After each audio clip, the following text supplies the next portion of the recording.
Bang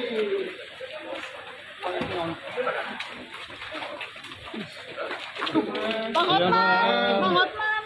Ada itu penanya. Untuk ya mana?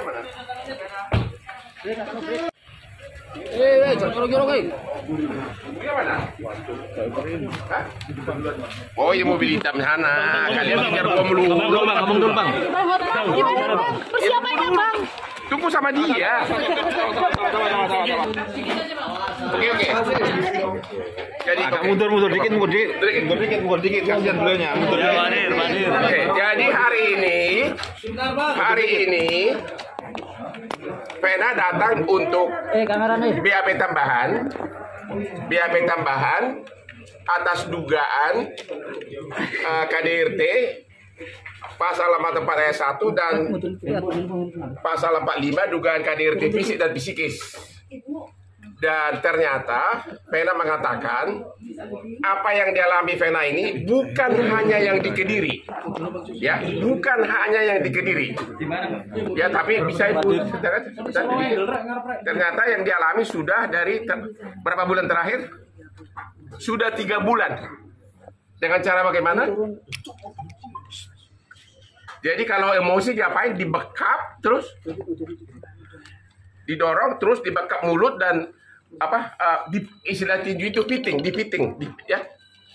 sampai akhirnya sampai akhirnya lama kelamaan akhirnya sekarang barulah ketahuan sudah terjadi kerusakan di tulang rusuknya, ya. Dan yang terakhir itu dibekap kayak gini, dibekap gitu, ya, terus gimana? Ditindih terus kok bisa berdarah, kenapa? Terus saya dikunci pakai dahinya. Oh, tangan dipegang begitu, ditindih terus dikunci pakai dahi ke hidung saya. Oh, ke dahinya ke hidung kamu. Sampai keras. Sampai berdarah. Bukan, belum berdarah, sampai saya bilang tolong hidung saya patah karena terlalu keras. Ya. Jadi saya bilang tolong jangan patah, begitu dia. Ya. Dengar saya bilang patah, dia lepasin, saya berdiri dan langsung darah itu ngocor seperti air bah. Karena dia selalu tahu mengukur bagaimana cara menyakiti tanpa meninggalkan bekas. Karena dia dia punya keahlian apa? Silat apa? Dia pesilat. Jadi tahu bagaimana berbuat tanpa bekas. Begitu ya, selama ini sudah 3 bulan ya. Motifnya apa Mbak Vena selama ini? Kenapa melakukan penganiayaan ini? Kalau marah, kalau cemburu, Kalau apa? Kalau marah karena cemburu. Cemburu bukan sama saya kan? Oke, terus? Karena kalau permintaannya nggak dituruti. Itu lebih menarik karena kalau permintaannya dituruti, ya, permintaan apa itu? Spesifik permintaan apa? Ya termasuk juga masalah yang private suami istri, ya.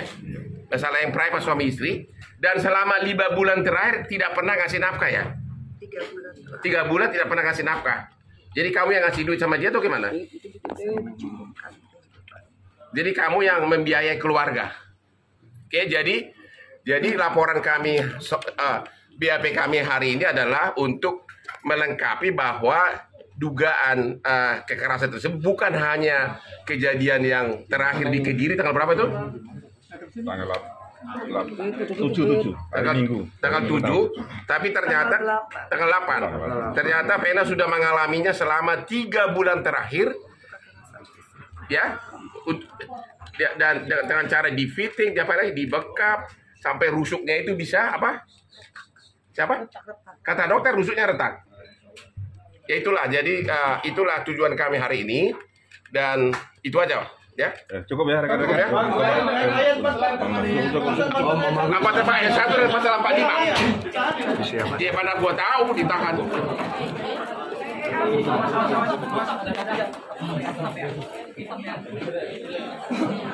Udah sampai sini aja, sampai sini aja.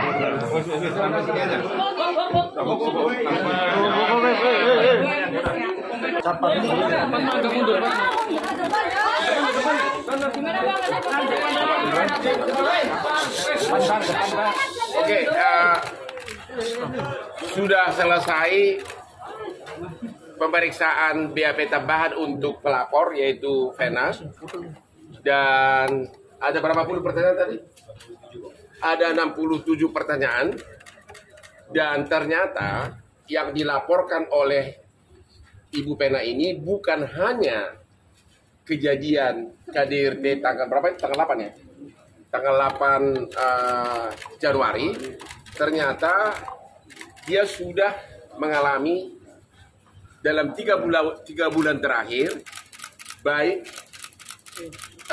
psikis maupun fisik, ya. Dan ternyata 3 bulan ini sudah depresi. Dan salah satu modus cara yang sering dilakukan adalah yaitu suka kalau ibarat main gulat itu loh, apa itu? Dibiting, dibekap begitu, dan apa? Gimana tadi? Coba ini gua praktekin dulu. Kayak gini ini. Dipeluk keras, tapi ininya ini sangat keras. Karena dia ternyata pesilat ya. Pesilat sehingga tulangnya itu tulang rusuknya itu lama-lama sudah bermasalah, dan maksimumnya tanggal 8 kemarin di samping juga ditindih dari atas begitu, tangannya diginiin, terus kepalanya digini Bu ya. Gimana kan? Ya, ditekan dahinya ke pangkal hidung, ya itulah yang menghasilkan, ya ini dia nih. Ya, darah yang sangat banyak. Kanan bang, ya. kanan. Bang, sebelah sini bang. Atas bang. Kanan. Kanan bang.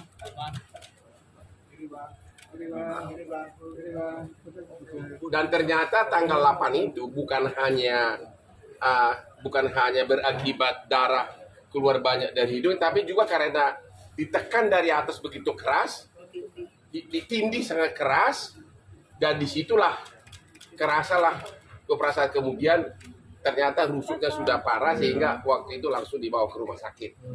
Ya, jadi yang dia ceritakan itu adalah penderitaan dia bukan hanya tanggal 8 Januari, tapi 3 bulan sebelumnya udah diuraikan semuanya. Oke. Dan hari ini ya, terima kasih kepada Bapak Kapolda Jawa Timur, kepada Bapak Direktur Reskrimum Polda Jawa Timur, dan juga kepada Bapak Kabid Humas sudah keluar SP2HP, yaitu hari ini tanggal 12 Januari ternyata sudah dilakukan gelar dan telah Ferry Irawan sudah ditetapkan sebagai tersangka. Ini dia suratnya nih. Dan dipanggil untuk datang hari Senin ya. Hari Senin. Mudah-mudahan dia menghormati panggilan kepolisian. Sudah ditetapkan sebagai tersangka. Mbak Vena, melayangkan ganjarnya Mbak Vena. Silakan. Sejak kapan penderitaan yang kau alami? Ya pasti saya ingin mengucapkan terima kasih sama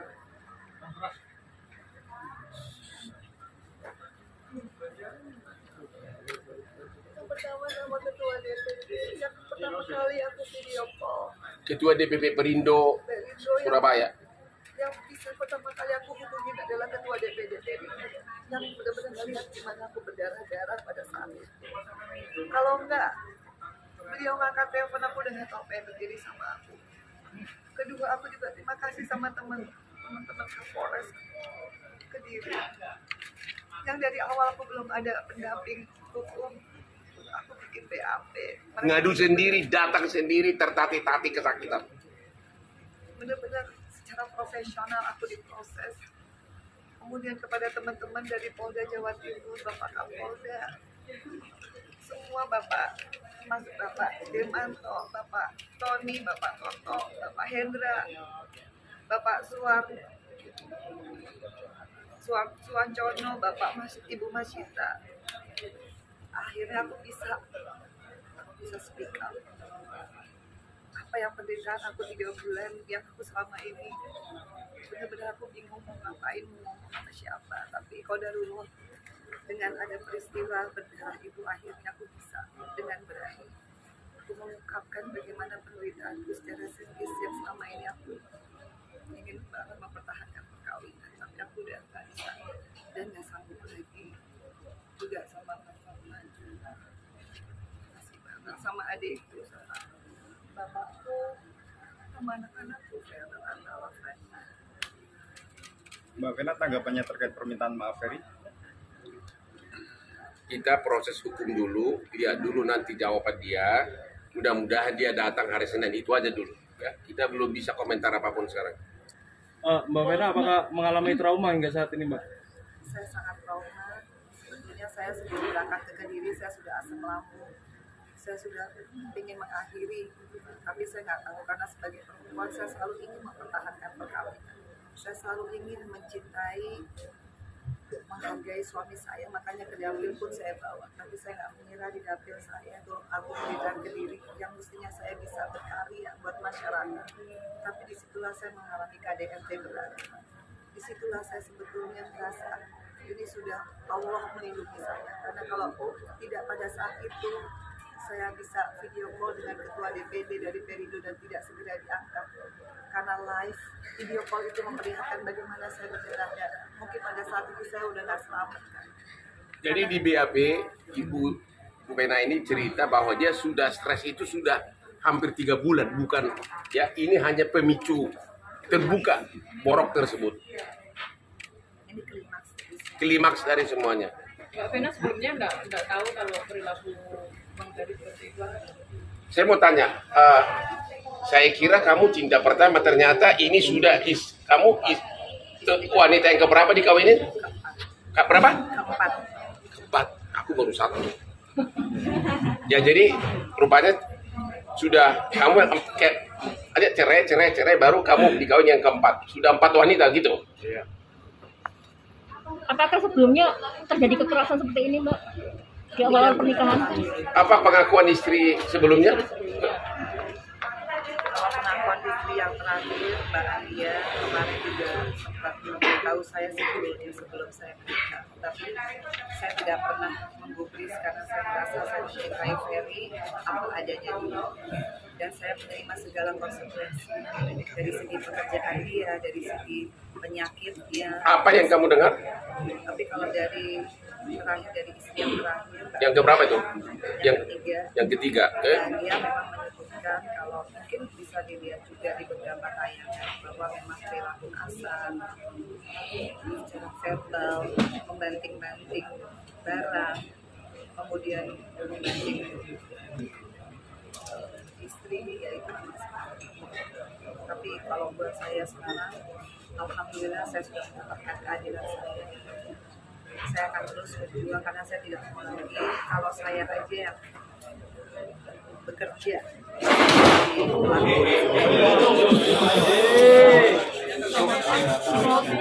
apalagi orang lain. Jadi saya hanya di sini mencari keadilan. Saya tidak ingin lagi ada perempuan di luar sana yang mungkin seperti saya yang menjadi single mom kemudian tidak pernah menyangka karena jujur saya melihat Ferry adalah dari hijrahnya dia. Jadi saya pikir masa lalu dia tidak pernah saya menjadikan saya mundur pada saat itu meskipun beritanya jelek.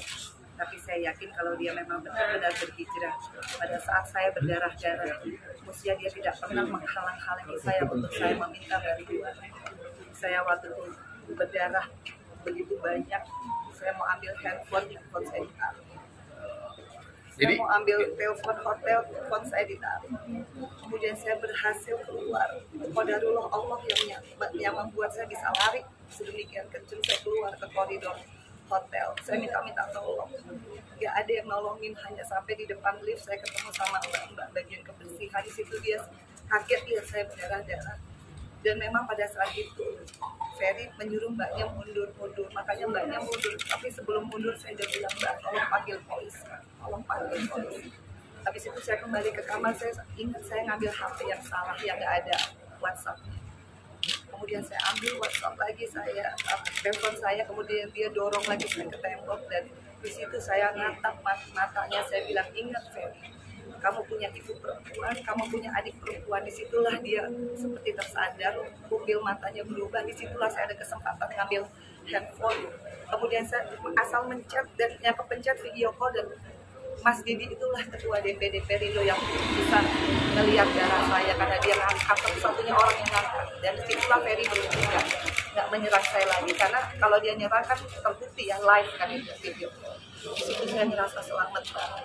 Dan yang bikin saya kecewa adalah begitu petugas hotel datang, ditanya kenapa nih Pak Ferry, dan Mas Ferry bilang bukan saya melakukan. Di situ saya kecewa. Sebagai seorang perempuan, anggaplah suami khilaf.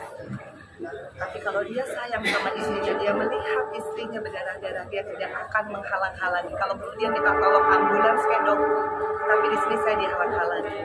Dan saya ingat benar begitu polisi datang, ditanya kembali Pak Ferry ada apa itu, dia masih bilang saya melakukan. Saya tidak tahu apa-apa di situ. Rasanya saya sebagai istri sudah cukup bahwa dia bisa berbohong, dia bisa memanipulasi semua orang dengan alibi-alibi saya, alibi-alibi dia. Dan di situ saya ngerasa sudah saya ingin cerai karena saya nggak ada yang saya pegang lagi. Kalau seorang imam sudah bisa berbohong, dia tidak punya prinsip dalam hidupnya, apa yang saya bisa pertahankan? Kecuali saya mencari keadilan di sini, di kepolisian. Kecuali saya juga melindungi karena saya nggak mau mati konyol. Dan kecuali saya harus benar-benar bisa memberikan satu pembelajaran bahwa perempuan harus nikah. Apapun itu, sesedih apapun. Itu sudah jadi komitmen saya. Terus ini banyak wartawan nanya ke saya, apa sih penyebabnya? Jadi tolong klarifikasi. Apakah benar penyebab pertengkaran itu belakangan ini terutama dia tidak bisa kasih nafkah, dan walaupun tidak kasih nafkah tapi masih ya sangat sering minta hubungan apa itu namanya tuh? Aku kurang ngerti hubungan apa itu? TikTok. Ya. Terus juga mulai cemburu gara-gara dia sudah mau ikut terjun ke politik karena bakal ketemu cowok-cowok yang pakai berlian seperti Hotman gitu loh, ya. Apakah itu? Jadi ada rasa cemburu dan juga dalam keadaan kamu stres sudah begitu, tapi masih tetap mau dong mah gitu ya? Ya, jadi sebetulnya 3 bulan terakhir saya memutuskan kembali ke dunia politik. Ya. Dan disitulah pemicu cemburunya berlebihan. Seperti saya telepon ketua DPD, which is itu laki, dibilang saya tidak ngerti marwahnya sebagai istri. Mestinya saya yang menelpon. Tapi saya selalu bilang nggak mungkin karena ini dapil saya. Tentunya saya yang paling tahu bagaimana saya mengkoordinir struktur partai saya. Itu menjadi pemicu. Itu yang terjadi di tanggal 8, di mana pada saat saya mau beraktivitas, saya masih mau bekerja untuk rakyat. Bukan saya melakukan hal yang negatif. Tapi beberapa jam sebelumnya saya selalu diganggu hanya urusan saya tidak bisa melayani masalah hubungan suami istri. Gimana? Aku diganggu gimana? Jadi diganggunya memang pada Diminta gitu. pada perjalanan Jakarta ke Diri 12 jam itu Ya. memang dia sudah menerima bahwa saya minta pacaran, tapi saya bilang Arti pacaran apa tuh? hubungan suami istri. Oh. Tapi saya sudah bilang sebenarnya 3 bulan terakhir ini dari 9 bulan perkawinan saya sudah tertekan, makanya saya asam lambung. Saya berangkat itu dalam keadaan saya asam lambung, saya muntah-muntah nggak bisa makan. Saya bilang iya Bi, kalau saya sehat pasti saya iya. Tapi nggak taunya begitu sampai di Kediri jam 9:30 saya ketiduran karena saya minum obat lambung. Jam 3 memang itu dia berusaha lah Untuk untuk melakukan hubungan itu. suami istri lagi. Tapi saya kan nggak mau, saya tarik lagi karena saya capek. Saya mau kerja besok pagi saya udah janji ke Tulung Agung dengan teman-teman struktur dan masyarakat. Makanya saya tarik lagi, contohnya jam 6 pagi saya bangun, saya dikirimin link. Kan begitu, kalau nggak keturutan, ada link-link saya mungkin dulu nggak berhijab pakai baju olahraga, itu disindir lah, inilah dosa jariah, perempuan harusnya nggak begini. Jadi saya terganggu, itu sudah sering kali. Saya bilang, apalagi itu kan saya belum berhijab. Sekarang saya sudah berhijab, nggak mungkin saya melakukan itu. Akhirnya kita ribut, debat, kita ribut. Akhirnya itu dia towel semua organ-organ saya dan dia kasar lah, dia bilang saya hanya cuma mau ini aja susah banget. Ya begitu memang. Akhirnya saya bilang saya mau kerja. Akhirnya kita ribut sampai akhirnya dia meluk. Dia kan begitu. Kalau saya sudah speak up, saya bilang saya harus kerja, dia meluk. Oke, saya minta maaf. Habis itu jam 7 saya lagi dandan. Dia minta lagi? Bukan, ada lagi. Saya tutup pintu kamar mandi karena saya mual. Dia kan lagi buang air besar, saya mual. Saya tutup, marah lagi. Kenapa tutup pintu? Makanya nih, saya di rumah kamu juga nggak berani di WC yang sama karena kamu tuh gini, kamu bau aja. Saya dia pokoknya hal kecil. Ya saya merasa udah capek, saya ini hanya mau kerja. Tapi itulah jadi pemicu sampai akhirnya berantem sampai akhirnya saya histeris, Pak. Karena saya ngerasa saya mau kerja aja susah. Saya kira cukup, ya. Jadi sekali lagi klien saya Ibu Vena dan saya mengucapkan terima kasih kepada Bapak Kapolda Jawa Timur, juga kepada Bapak Direktur Reskrim Polda Metro Jaya, kepada Bapak Kabid Humas Pak Dirmanto, dan juga kepada Pak Wacono ya, dari tim penyidik yang telah menetapkan saudara terlapor Ferry sebagai tersangka mulai tanggal 12 Januari dan akan dipanggil hari Senin. Cukup sekian ya. Oke. Terima kasih. Terima kasih.